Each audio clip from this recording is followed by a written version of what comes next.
सहस्रादिसंवत्सरा पूर्वम् नरज्ञान उद्धारणाय समर्पितम् आदियोगिनाद्यं सप्तर्षिभ्यो बोधितम् अतिश्रेष्ठम् इदं विशालं विज्ञानम् आदियोगिनं प्रणमाम्यहम् आदियोगिनं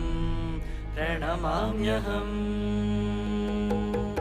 आदियोगिं नमस्तुभ्यं प्रसीद योगेश्वर जन्ममरणोऽलङ्कृत महाकाल नमोऽस्तु ते